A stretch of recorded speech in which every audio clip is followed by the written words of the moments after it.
Hello everyone, this is a very exciting day. We just got ourselves the Treasure Trove Weapons and Armor mod in Baldur's Gate 3 on console. I'll be reviewing all the items in this as there's a bunch of different sets here, and there's a lot to love with 87 weapons and 236 different pieces of armor. This mod was made by Horizon VP and is again just now on console. Another mod by them is the summonable NPCs Legends of Faerun, allowing you to summon in a bunch of different characters that you know and love. And I hope that this one also makes its way to console because I think that's awesome. But this has 3 different places you can purchase the items from, and you can also get it from the tutorial chest. So Aaron from the Emerald Grove, the High Harper Quartermaster, Tali in Last Light Inn, as well. We got Dan Thalon and Dan Thalon's Dancing Axe. So 3 different options there for purchasing it. And also there's some different items like for Gale, like the Waterdeep armor selection. Different types of classes each get their own types of armor, and also if you go for multi-class, like a fighter monk also has like the pugilist armor set. So a lot of great things here to love, and I'll be showing that all off in this video. So starting off, I guess, with the armor, this is probably the one that most people would like to see first.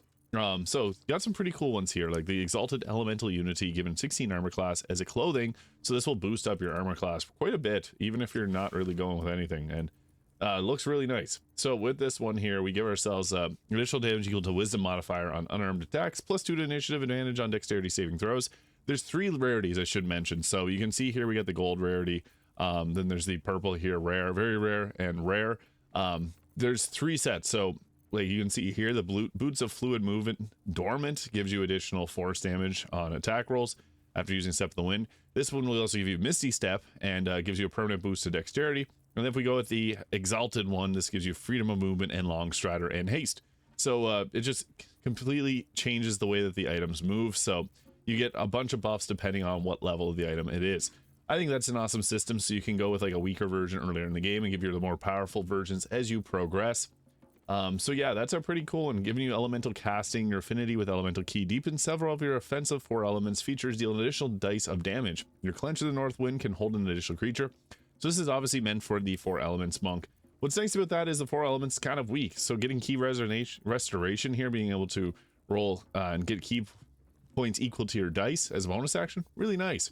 And also the Raps of Fury Exalted here, which will give you a bunch of extra damage on your punches. So you get the 1d4 of fire, force, cold, lightning, thunder, and poison. When a nearby ally is targeted by an attack of any kind, you can use your reaction to make that automatically miss. And after dealing damage with an unarmed strike, the wearer gains a +1 bonus to their spell save DC. And these are obviously meant to be, here's the boots of fluid movement. So this adds the freedom of movement and long strider in addition to the Misty Step. These are obviously meant to be for a monk. And then we also got like the Stardust robe here. When concentrating your melee weapons, attacks deal additional 1 to 6 damage. When you heal a creature, it gains Blade Ward, and when you vibe, a creature gets Death Ward. So obviously this one's meant to be for more so a cleric. When the wearer deals radiant damage, they cause a radiant shockwave, which is like the luminous armor that you can get in Act 1. You get advantage on saving throws to maintain concentration. Very powerful. Stardust gloves, Celuine's domain strengthens you and grants a permanent boost to constitution. And this also gives you a boost to your wisdom. So going and equipping this item here, we can see a nice boost to our wisdom. So +2 from that. So that's awesome. And then Bolster from Moonlight gives us a +4 to constitution. Pretty cool. I think that's a nice little boost. It's not brokenly overpowered either. So, I mean, most of these are going to be quite strong, but not too crazy. I also go over some of the ones that I think are best. Like this gives us haste, Misty Step, and greater restoration, and you get health whenever you get concentration spells up. When healing another wearer, regain 1 to 6 health points, and basically you give them bless whenever you heal a creature for 2 turns, invisibility, and cleric of Selûne. And what's nice about this is you do get a lot of unique actions here, like this conjure Isabella. So you can use this to summon in. It's pretty cool. So let's go ahead there. You can see as a summon, you got Isabel. Crazy. And she has a bunch of different spells too. I think that some of these are so much fun because you can now get Isabel in your camp after she might leave your camp. So yeah, a lot of cool little things here in this.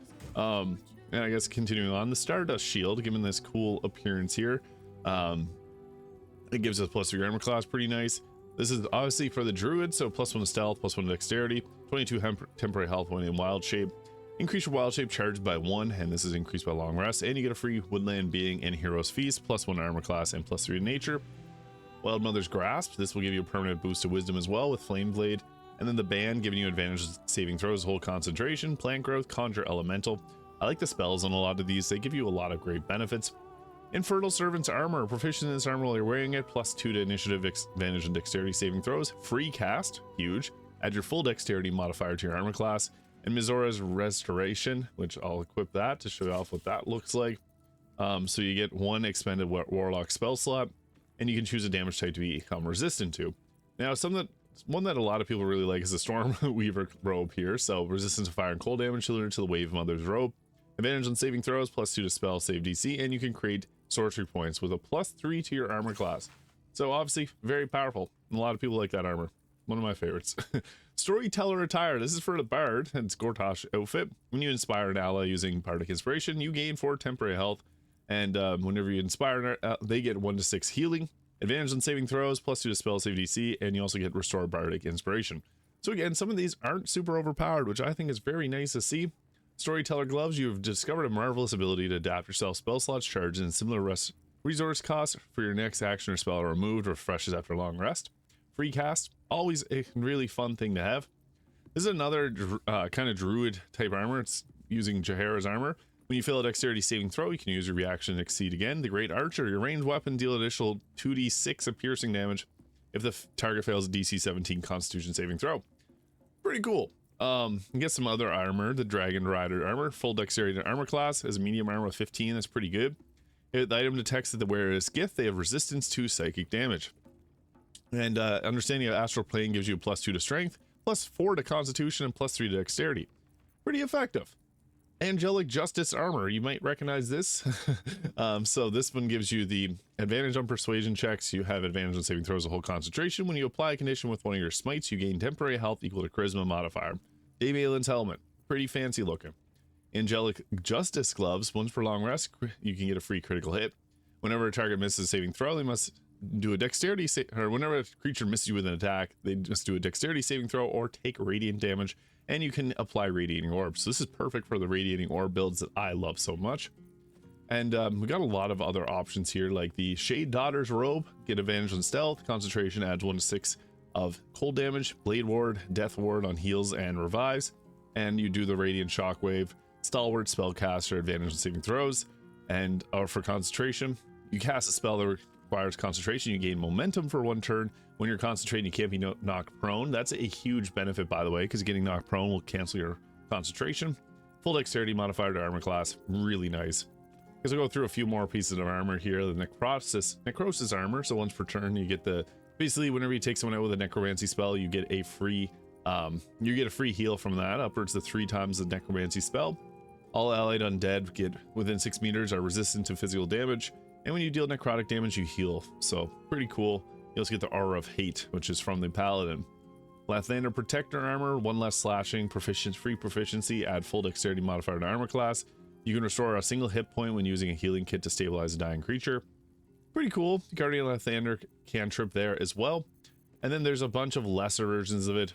I'm not going to go over every single item here, I guess, because this will be a very long video. Maybe in the future I'll review and rank all the items, but that's a lot of them here. There's some pretty great ones though. Now I just want to show off the weapons too, because I know a lot of people are care a lot about the weapons, and you get some cool ones here. Like I want to show off like the lovely Los. So this is obviously, if you played Divinity Original Sin, you'll know this character and you can perform with it. But in addition to that, you also get like a Crown of Madness and a free level 1 Otto's Irresistible Dance. So you can make them dance, which is kind of fun. She saved on it, so that's odd. But there you go, we got Shadowheart dancing. Otto's Irresistible Dance. Yeah, Siren of the Lute, so you can conjure Alfira to help you with your fights.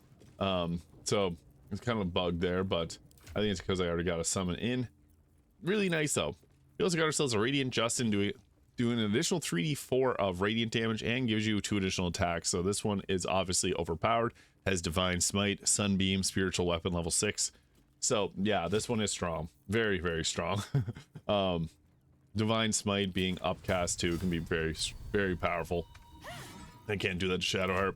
But yeah, There's also the necrosis staff, so creatures have disadvantage against saving throws, and you get the healing, or you get the life essence. So whenever you use a necromancy spell, you can then free cast another necromancy spell, similar to the Staff of Cherished Necromancy. This also gives you the Wounding Ray command, which is one of my favorite spells in the game. Wild Mother's Blade. This is for someone that wants to play like a druid. Instead of dexterity modifier, it uses attack modifier for attack rolls. Creatures have disadvantage on saving throws. You have proficiency in animal handling and nature checks, and it gives you Long Strider, Melf's Acid Arrow, and Venomous Discharge. Wild Mother's Staff gives you a lot of the same spells there, but you can also use dexterity, and you can create Transmuter Stones. Pretty cool. Avatar of the Elements. It does additional damage whenever you get hit with an acid, cold, fire, or lightning damage. You can use your reaction to half the damage, and you can make 2 additional attacks, and that's cool because you can literally become a like a pseudo fighter with this. Whenever the wearer deals cold, any type of elemental damage, you gain momentum for 2 turns, and then you get a bunch of different elemental attacks there, so that's a fun one. Got the Fist of the Non. Staying close to this creature grants resistance to fire damage. Holy Rebuke, improved extra attack. Pretty much a good majority of these give you the improved extra attack at the exalted level. So you can see here the Blade of the Dawn. This gives improved extra attack, similar to the other ones there. Infernal Servant's Rapier gives you the Servant of Zariel. I'll show that one off because you guys might like that. So you can summon in Mizora. So that's pretty cool. And that makes Isabel disappear. That was dramatic disappearance. But yeah, you got Mizora there, and she can fight for you. She's got a wide variety of spells, so you can see she's a sorcerer, which is funny. And then she's got like Insect Plague, Wall of Fire, Fireball, Haste, and she can twin that haste. And she also has Quicken spell for casting 2 different spells per turn. A lot of great things here. I think this is awesome. And for those that want to have Mizora, that's how. So cool. It's a little bit of a better version of Will's Rapier. So that's awesome. Force Hammer advantage on saving throws. We also got ourselves a Long Shot. Proficiency equals damage equals your proficiency bonus, so +4 to damage. Ignores resistance to piercing damage, +1 bonus. So this also gives you Celestial Haste, and it gives you a bunch of different arrows to shoot with. A lot of these are very powerful. Blade of the Moonlight, bunch of extra actions there. Dragon Rider's Blade, additional psychic damage, and it also gives a bonus damage against Githyanki, which is kind of funny. And you become resistant to fire damage. You can drop down the Wall of Dragon Fires into cantrip. Seedling, same as one of the previous swords there, and Sapling. So cold damage and poison damage. And we also got the Scorch Exalted here. It's like the Flame Blade, which you can glitch and make a 5d6 version of. So this one's actually weaker than the actual Flame Blade you can make. Ice Shard and Shadow Piercer. This weapon will return when thrown.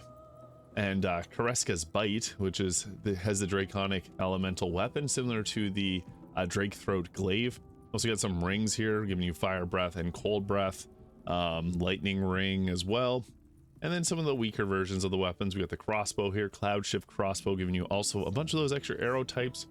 And then hand crossbows like the Slayer Crossbow, which is pretty cool. And Wild Surge, this unruly magic sparks and fizzles through the weapon at the start of your turn. The weapon's magic might surge and affect a random magical effect. Opposed may suffer wild magic surge while near you or your fluctuating magic. That's pretty cool. You can apply those to the enemy. Can't be disarmed with this. Advantage on saving throws against spells. And also we got ourselves the Kreska's Amulet, giving you a bunch of different elemental breaths, and you get the Draconic Elemental Weapon to apply to yourself or a teammate.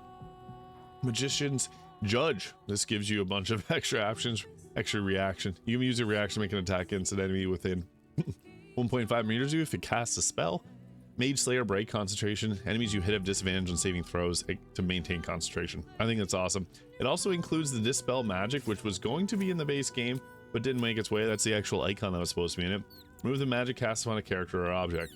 So, as you can see, there's a lot of really cool spells or cool items in the Treasure Trove, Weapons, and Armor mod. I just want to cover that because it's now on console, but if you're watching, that was some of the coolest weapons that we've got currently for mods. So let me know your favorite in the comments. Hit the subscribe button below if you have not already. Thank you so much for watching. I'll see you all in the next video.